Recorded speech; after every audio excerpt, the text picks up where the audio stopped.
Baik,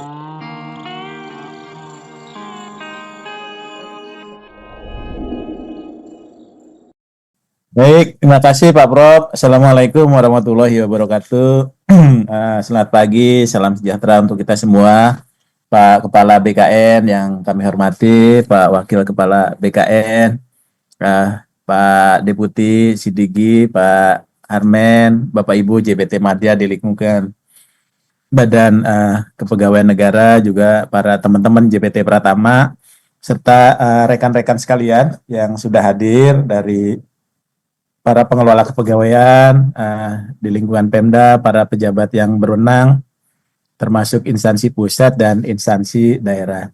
Tama-tama terima kasih Pak Kepala, Pak Waka, Pak Deputi yang senantiasa tadi mengawal kebijakan-kebijakan dari Bu Menteri Pan RB, khususnya memperkuat komitmen kita untuk penyelesaian tenaga non-ASN. Tadi juga disampaikan Pak Kepala bagaimana nanti teman-teman di Pemda khususnya bisa mendorong kita punya waktu 1 hari lagi. Jadi jangan sampai kebijakan yang sudah ada ini baik secara teknis gitu ya maupun secara kebijakan nasional tidak bisa diimplementasikan atau dimanfaatkan karena memang masih banyak yang tidak mendaftar.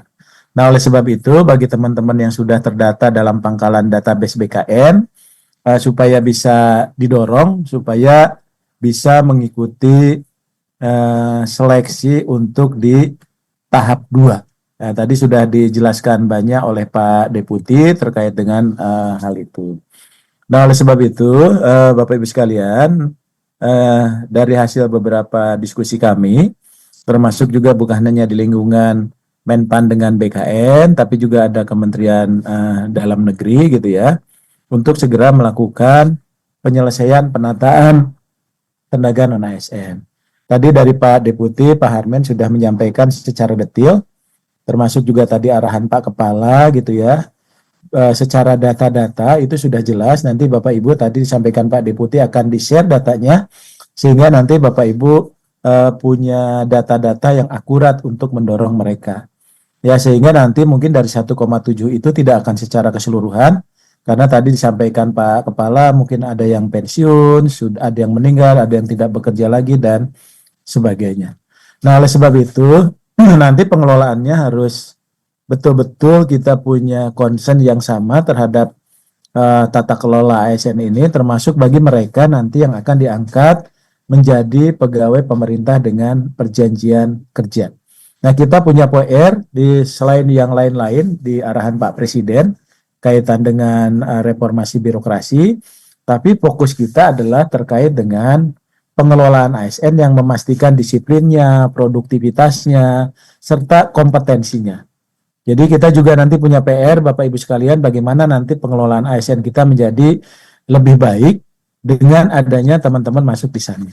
Ya, jadi kami ingin juga mendorong nanti bahwa tata kelola ini pasca pengangkatan teman-teman ke dalam P3K atau P3K paruh waktu itu betul-betul bisa optimal, ya, betul-betul bisa optimal, ya.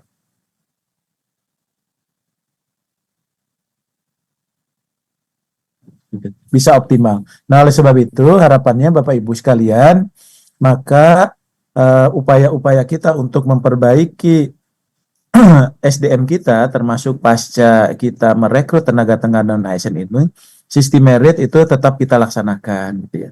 Makanya Bapak Ibu itu tetap harus melalui proses seleksi, ya, melalui proses seleksi, karena itu adalah wujud juga dari penerapan sistem merit. Walaupun kami dengan BKN melakukan afirmasi, termasuk BKN juga melakukan pengawasan terhadap penerapan sistem meritnya, ya.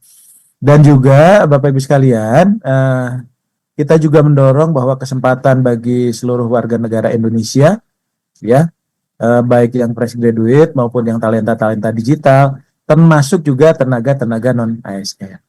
Karena kita apa? Karena kita akan berkompetisi bukan hanya di internal, tapi juga akan berkompetisi secara global. Makanya wawasan global itu jadi penting, pengembangan kompetensinya dan melahirkan kinerja-kinerja unggul. Termasuk nanti Bapak Ibu sekalian mobilitas talentanya, ya, kemudian pengisian jabatan dan sebagainya. Kemudian juga punya PR penting, kita akan melakukan digitalisasi terkait dengan manajemen ASN.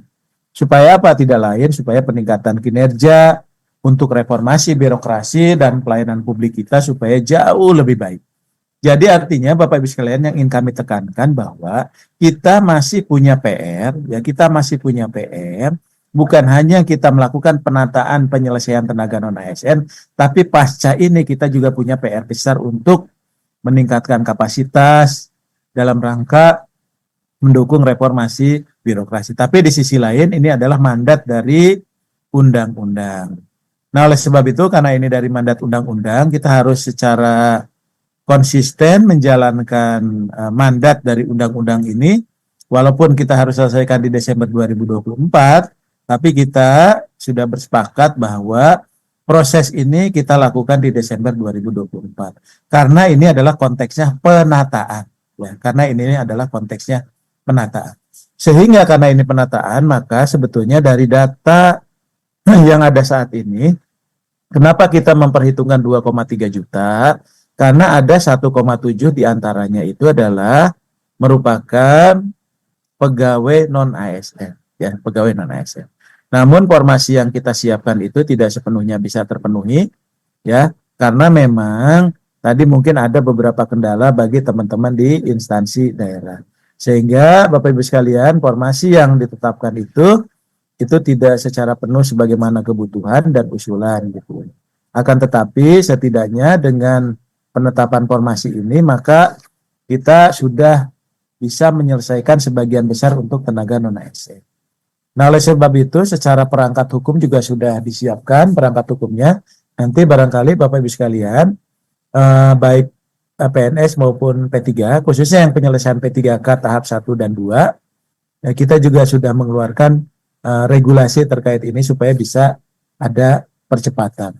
Karena ada beberapa juga aturan di sini yang mengunci, contohnya misalnya untuk teman-teman pelamar pegawai non-ASN itu hanya 1 kali sebagaimana di Permenpan 6 tahun 2024. Sehingga ini seolah-olah menjadi kendala bagi teman-teman yang mendaftar ke CPNS dan sebagainya atau dia tidak lulus, lalu dia posisinya akan seperti apa.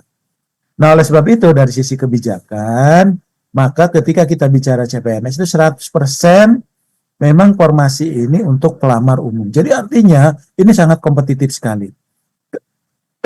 Kenapa ini harus kita lakukan? Karena kita juga ingin memberikan kesempatan yang lebih besar kepada yang fresh graduate, ya, pada talenta-talenta digital, diaspora, putra-putri dan sebagainya. Ya, putra-putri terbaik kita. Nah, di sisi lain juga kita memberikan ruang 100% formasi untuk non-ASN. Ya. Jadi ini betul-betul prioritas dan kelulusannya itu berdasarkan peringkat. Nah, oleh sebab itu Bapak Ibu, teman-teman sekalian, melalui mekanisme tahun 2024 ini ada keseimbangan ya antara tadi yang P3K dengan yang CPNS-nya. Nah, oleh sebab itu maka kita ingin ada konfirmasi data yang sesungguhnya. Ya. Nah, oleh sebab itu tadi tim kami dari Menpan, tim teknis Menpan dengan BKN ini sudah bekerja gitu ya, supaya nanti Bapak Ibu sekalian kita pastikan bahwa tenaga non ASN yang sudah mendaftar sekian orang, yang belum mendaftar sekian orang. Dan ini butuh komitmen dari kita bersama. Nah, harapannya ini kita mengoptimalkan waktu tadi yang sampaikan Pak Kepala supaya betul-betul dalam 2 hari ini mereka mendorong, Bapak Ibu harus mendorong mereka itu untuk bisa paling kurang mendaftar. Dan insya Allah kalau sudah terdaftar dalam pangkalan database BKN, ya maka dia bisa ikut seleksi, kemudian dipertimbangkan untuk bisa menjadi P3K. Apakah dia P3K atau dia P3K yang paruh waktu.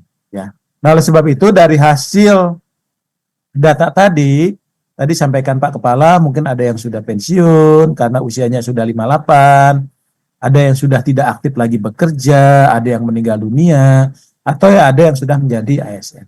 Jadi nanti mungkin 1,7 itu bisa saja berkurang karena beberapa dari pegawai non-ASN tadi, dia sudah tidak lagi memenuhi syarat untuk menjadi pegawai pemerintah dengan perjanjian kerja. Nah, oleh sebab itu langkah-langkah kita apa? Di 634 itu kita sudah masukkan tuh mereka yang tidak TMS, yang TMS ya, yang tidak memenuhi syarat administrasi termasuk di CPNS yang belum lamar, kita berikan kesempatan di tahap kedua. Ya, di tahap kedua. Termasuk juga supaya tidak ada kekhawatiran mereka tidak bisa dibayar dan sebagainya, maka Bu Menteri juga sudah menyiapkan surat bahwa penganggaran untuk gaji tenaga non ASN selama proses ini maka masih bisa berjalan. Nah, oleh sebab itu proses ini yang sudah kita lakukan bersama teman-teman BKN termasuk juga mengkonfirmasi data. Nah, oleh sebab itu maka di pertemuan kita ini maka kita harus memastikan bahwa tenaga non ASN khususnya yang terdata dalam database itu mendaftar dan mengikuti seleksi. Ya, mendaftar dan mengikuti seleksi, itu yang penting. Maka pastikan datanya bagi yang belum tadi disampaikan oleh Pak Deputi, Pak Harmen, ya tadi angkanya beliau sudah detil, itu pastikan bahwa dia masuk, kemudian memastikan yang kelulusan itu dia mendaftar mengikuti dan sebagainya. Ya, termasuk juga Bapak Ibu sekalian memastikan pengangkatannya. Jadi jangan sampai nanti mereka sudah lulus tapi dia tidak diangkat. Ya, termasuk memastikan ketersediaan anggarannya. Karena kenapa? Kan dengan surat Bu Menteri itu sudah mendorong bahwa itu bisa. Ya. Nah, oleh sebab itu ini penting. Nah, dengan demikian, maka dengan Permen 634 tadi, itu masih ada pertanyaan tambahan. Wah, kami bagaimana Pak dengan pegawai non-ASN yang melamar pada tahap 1 tapi tidak bisa melamar di tahap kedua. Padahal mereka yang sudah melamar di tahap 1 dan dia sudah ikut seleksi, maka dia akan menjadi P3K paruh waktu. Mungkin karena apa? Karena formasinya. Ya. Terus yang kedua, bagaimana dengan pegawai non-ASN yang tidak lulus seleksi CPNS? Apakah dapat mengikuti seleksi P3K tahap 2? Kan ini yang menjadi pertanyaan teman-teman ya Pak Deputi ya, gitu ya. Kemudian yang ketiga, bagaimana pegawai non-ASN yang melamar P3K tahap 1 tapi tidak mengikuti seleksi? Dia sudah mendaftar, begitu mau seleksi sakit, atau ada halangan dan sebagainya. Nah, pertanyaan-pertanyaan ini mungkin nanti akan kita jawab. Nah, oleh sebab itu sudah ada dan sudah dilakukan rapat koordinasi untuk penyelesaian tenaga non ASN ini. Jadi Pak Mendagri itu sudah tegas, ya sudah tegas. Yang pertama bahwa ini komitmen yang cukup kuat dari pemerintah untuk menyelesaikan tenaga non ASN, tapi butuh apa? Butuh komitmen dari para PPK. Makanya kemarin Pak Mendagri itu dengan datanya dia langsung menunjuk. Ya, begitu juga dengan Bu Menteri. Ya, Bu Menteri juga menyampaikan. Nah, nanti dari Pak Mendagri akan mengeluarkan surat larangan tidak boleh merekrut dan beliau akan menjatuhkan sanksi. Ya, termasuk juga nanti di dalam surat edaran Pak Mendagri itu terkait juga dengan pembiayaan yang bisa dilakukan melalui pembiayaan barang dan jasa, ya. Jadi Bu Menteri juga sudah tegas terhadap sisa non ASN yang saat ini, kemudian juga kebijakan yang sudah dikeluarkan oleh Bu Menteri Pan RB, ya. Termasuk dari Pak Kepala BKN, beliau juga sudah secara tegas menyampaikan perpanjangan untuk pendaftaran. Tidak lain yang secara teknis ini memberikan ruang kepada Pemda untuk segera melakukan pendaftaran termasuk menyesuaikan, ya, dan mengkonfirmasi data dulu di dalam SSCASN-nya, ya. Sehingga nanti Bapak Ibu sekalian, karena waktunya cukup mendesak, maka ini tadi arahan Pak Kepala tadi supaya disebarluaskan secara masif, ya. Jadi jangan sampai nanti kesempatan ini tidak dimanfaatkan dengan baik.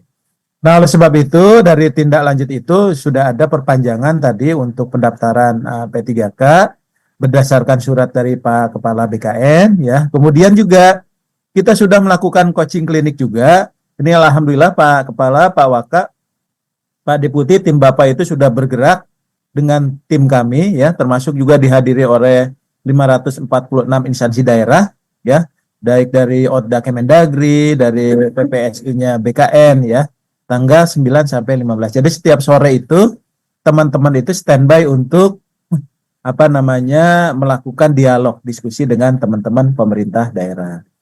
Nah, kemudian dari sisi Kemenpan kita juga sudah membuat kebijakan termasuk dengan Pak Kepala ya, dengan Pak Waka, juga dengan Bapak Ibu Deputi di BKN dan di Menpan untuk membicarakan rencana kebijakan optimalisasi formasi P3K ya, khususnya bagi tadi pegawai non ASN yang terdata dalam pangkalan database BKN ya.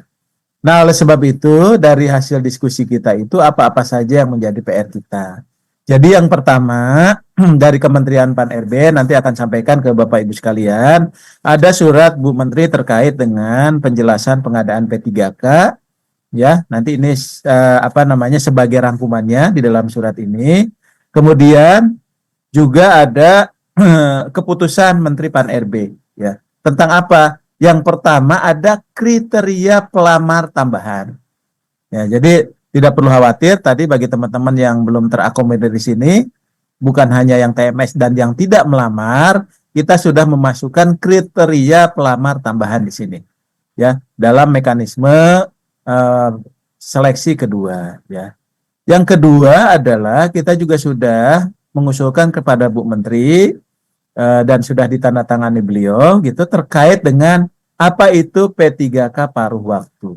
Nah, kemudian dari Kemendagri akan membuat surat edaran juga kaitan dengan pembayaran gaji P3K paruh waktu untuk mempertegas.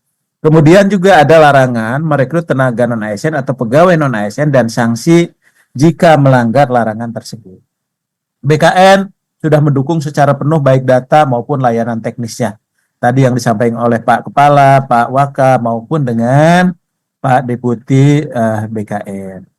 Nah, oleh sebab itu, Bapak Ibu sekalian, kalau kita lihat saat ini, tadi yang kriteria pertama itu dia yang TMS, ya, kemudian yang tidak memenuhi syarat administrasi di CPNS atau belum melamar. Jabatannya ada 4 jabatan, ya.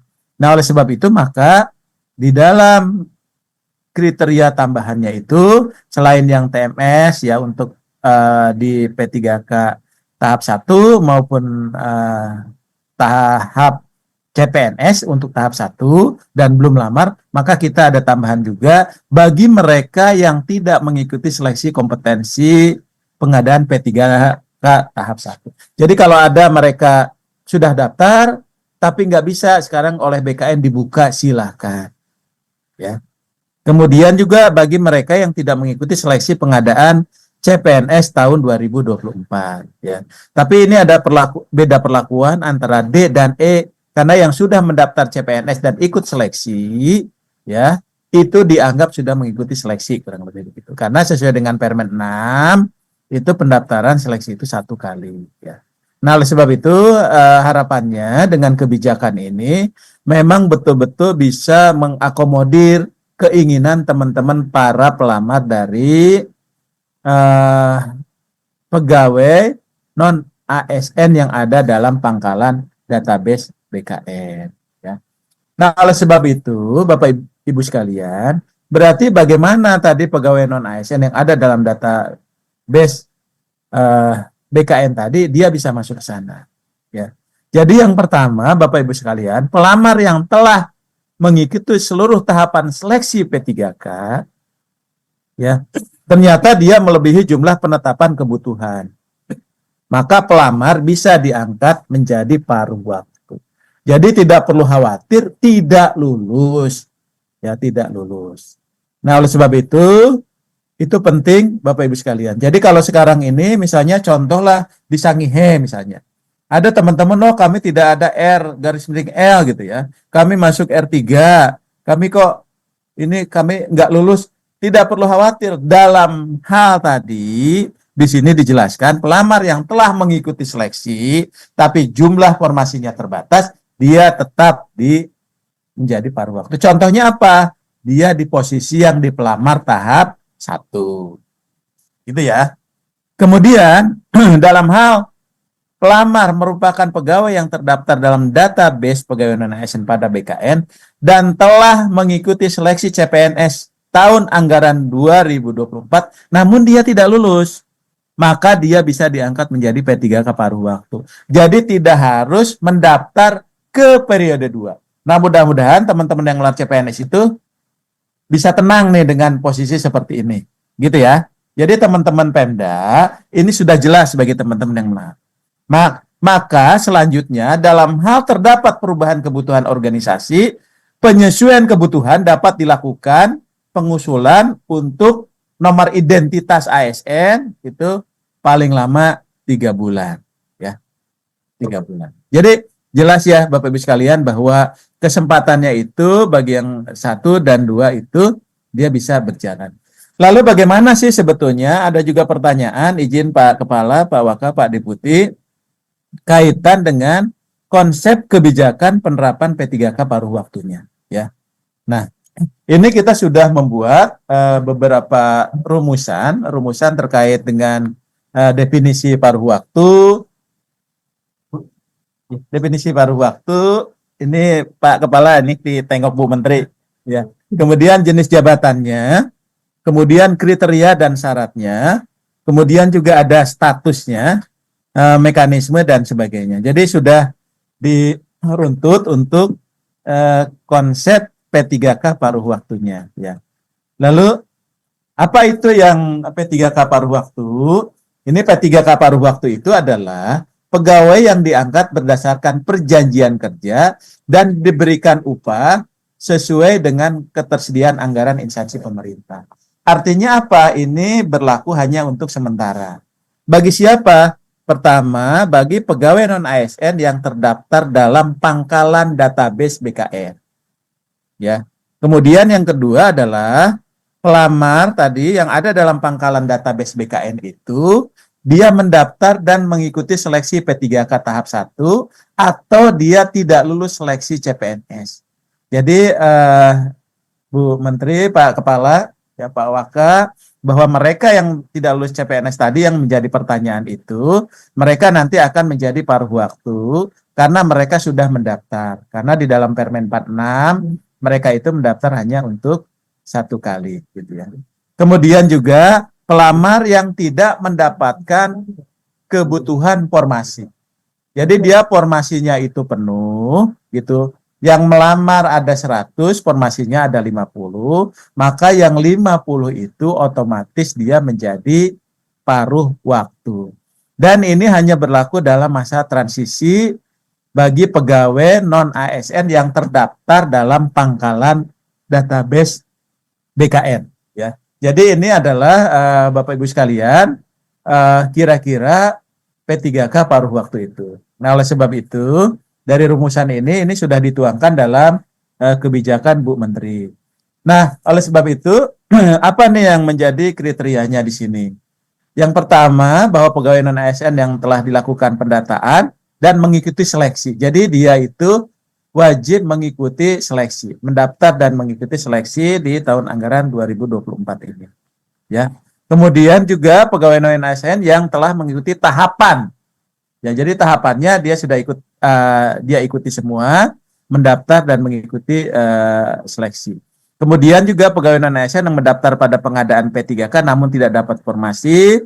Kemudian yang terakhir itu karena anggaran untuk membayarnya tidak terpenuhi, maka dialihkan menjadi P3K paruh waktu.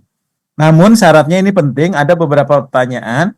Bagaimana kalau pegawai non-ASN dia tidak memiliki ijazah? Maka syaratnya itu adalah harus memiliki ijazah sesuai dengan syarat jabatan yang diduduki. Nah, untuk ijazah ini nggak perlu khawatir Bapak Ibu sekalian, karena dari keputusan Bu Menteri itu menyebutkan ada 4 jabatan. Ya, yang ini bisa dilamar oleh seluruh kualifikasi pendidikan, ya. Jadi kalau yang tidak punya ijazah, maka dia tidak bisa mendaftar dan mengikuti seleksi P3K. Kenapa ijazah ini penting? Karena ijazah ini nanti sebagai dasar, pertama dasar pengangkatan, kedua dasar penggajian dia akan di golongan mana. Jadi kalau tidak ada ijazah, kita tidak memiliki dasar untuk itu. Kemudian syaratnya juga adalah terdata dalam database BKN, ya, dan memiliki tadi masa kerja 2 tahun, ya, pada saat seleksi ASN 2024. Jadi rata-rata kalau di dalam database BKN itu, maka dia seharusnya sudah memenuhi syarat. Dan yang ketiga itu adalah mendaftar dan telah mengikuti seleksi di tahun 2024. 2024. Nah, oleh sebab itu ada mekanismenya nanti bahwa usulan penetapan kebutuhan sebagai dasar pengajuan ya, nomor identitas nomor identitas ASN kemarin yang kita sepakati itu ke BKN. Kemudian ada masa perjanjian kerja ditetapkan 1 tahun, itu yang dituangkan dalam perjanjian kerja sampai dengan diangkat menjadi P3K. Kemudian Bapak Ibu sekalian, maka usulan ini menjadi penting ketika sudah selesai seleksinya, maka nanti dalam hal pegawai yang terdaftar dalam pangkalan database pegawai non ASN pada BKN ini telah diangkat menjadi paruh waktu, kemudian instansi bisa mengusulkan menjadi PPPK dengan pertimbangan ketersediaan anggaran dan hasil penilaian kinerjanya. Ya. Jadi artinya nanti teman-teman tadi yang sudah menjadi paruh waktu itu bisa menjadi P3K tanpa melalui seleksi. Dan juga tidak lagi mengusulkan nomor identitas ASN, karena nomor identitas ASN-nya itu sudah melekat ketika dia menjadi P3K paruh waktu. Nah, oleh sebab itu, di sini kalau kita lihat berarti dia sudah ditetapkan sebagai pegawai, kemudian diberikan nomor identitas ASN, maka PPK itu tidak perlu lagi mengusulkan NIP, ya, nomor identitas ASN-nya, karena dia sudah melekat sebelumnya. Ya, jadi nanti Bu Menteri Pan-RB itu akan menetapkan rincian kebutuhannya di instansi pemerintahnya. Kemudian nanti PPK itu bisa langsung menetapkan pengangkatan P3K-nya. Jadi artinya ini ada yang dipotong Bu Menteri tahapannya ada dipotong, tidak ada 2 tahapan untuk usulan identitasnya NI P3K-nya, atau disebutnya kemarin itu Pak Kepala menyebut dengan nomor identitas ASN, itu tidak diperlukan lagi. Tadi ada 5 tahap menjadi 3 tahap karena sudah kita lekatkan dia di awal nomor induknya. Nah, oleh sebab itu nanti terkait dengan mekanisme kerjanya, nanti masing-masing instansi pemerintah, karena ini ada kontrak kerja, itu mengatur dalam perjanjian kerjanya. Ya. Kemudian dia akan menjalankan tugas jabatan sesuai ketentuan peraturan perundang-undangan. Berarti kalau dia paruh waktu guru, ya dia melaksanakan tugas-tugas sebagai guru. Sebagai tenaga kesehatan, dia pun akan melaksanakan tugas-tugas sebagaimana kementerian tugas-tugas di bidang kesehatan. Nah, oleh sebab itu maka tadi apa yang menjadi hak dan kewajiban P3K paruh waktu, ya. Jadi paruh waktu itu berhak mendapatkan upah dan fasilitas lain sesuai peraturan perundang-undangan. Jadi dia akan mendapatkan mendapatkan penghasilan gitu ya Bu, berapapun penghasilannya sesuai dengan kemampuannya gitu. Tapi boleh fasilitas, misalnya dia ada ikut rapat dan sebagainya, ketika ada dapat honor dan sebagainya, itu memungkinkan. Kemudian dari sisi kewajiban, karena dia juga merupakan ASN, maka dia akan mendapatkan tadi kewajiban-kewajiban itu. Nah, kemudian nanti dari aspek penghasilan untuk paruh waktu itu diberikan paling sedikit, ya, sesuai dengan besaran yang diterima ketika menjadi non ASN, ya, atau sesuai dengan upah minimum yang berlaku di wilayah itu, ya. Kemudian sumber pendanaannya bisa berasal dari selain belanja pegawai. Nah, kemudian P3K paruh waktu juga itu harus memenuhi ketentuan terkait dengan disiplin, ya, sesuai dengan disiplin ASN. Nah, ini Bapak Ibu sekalian, supaya dari awal pun dia sudah memahami bahwa mereka itu wajib, ya, memenuhi ketentuan tersebut, ya. Nah, demikian barangkali Pak Kepala beberapa hal yang kami sampaikan kepada Bapak Ibu sekalian terkait dengan kebijakan kaitan dengan paruh waktu dan juga kebijakan penyelesaian penataan tenaga non ASN. Ya. Barangkali itu Bapak Ibu sekalian, Pak Kepala, Pak Wakil, Pak Deputi, gitu. Tadi kebetulan Bu Menteri juga menyimak, barusan beliau juga di sini menyimak diskusi kita di pagi ini. Nanti saya akan sampaikan apa Bu Menteri berkenan untuk menyapa Bapak Ibu sekalian. Ya. Demikian, terima kasih. Assalamualaikum warahmatullahi wabarakatuh.